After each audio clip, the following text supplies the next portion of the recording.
Hello, thank you for joining the weekly dose of Emuna, a short audio to inject Emuna into our Shabbat. And this week's parsha, Lech Lecha.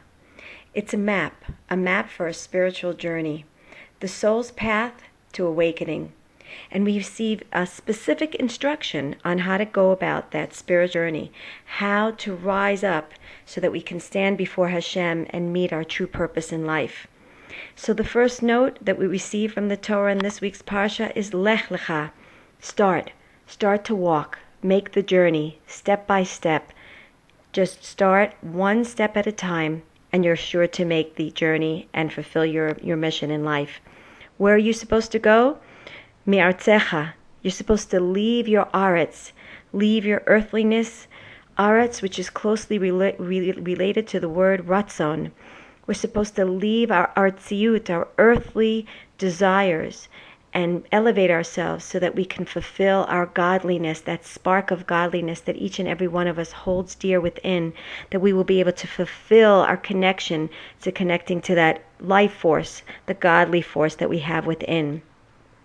The next note of instruction, mi moladetecha, from your birthplace, all those habits, those obstacles that we find occur to us by just living life, the rat race of life, the routine, day in, day out, getting up in the morning, getting the kids ready, going to work, coming back home, eating dinner, going to sleep, up, down, same thing, day after day, day after day.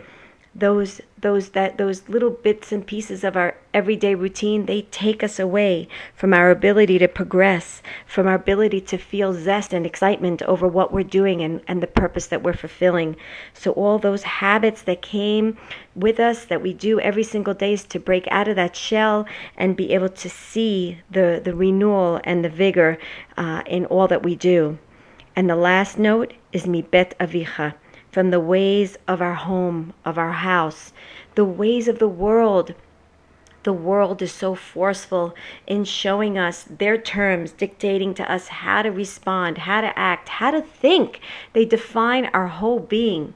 It's about time that we leave that house of our Father, that we leave that definition, that pre-structured being part of the cookie cutter, that we have to always feel that we have to go with the flow of everyone else and how the world dictates us for us to act and respond.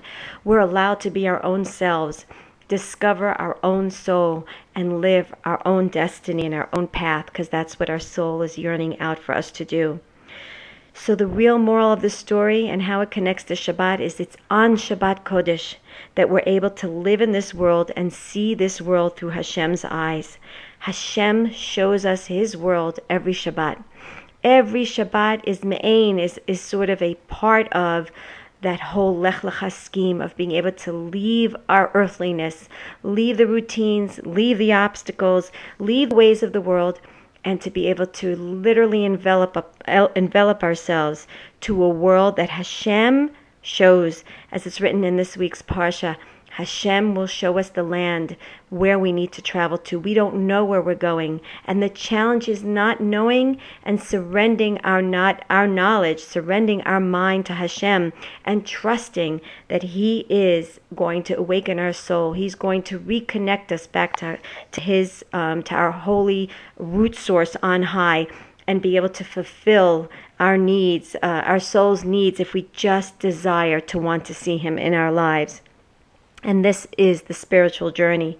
This is when our soul becomes the most visible to us on Shabbat Kodesh, when we leave all our bodily desires, when we leave all our earthliness and materialistic pleasures and delights of this world, and we're able to elevate everything and connect everything back to its source. I wish for all of us that this Shabbat Kodesh, Be'ezrat Hashem, we will be able to enter into our own land, that Hashem will show us, that land of beauty, that land of holiness, that land of ourselves, the beauty within. Have a wonderful Shabbat.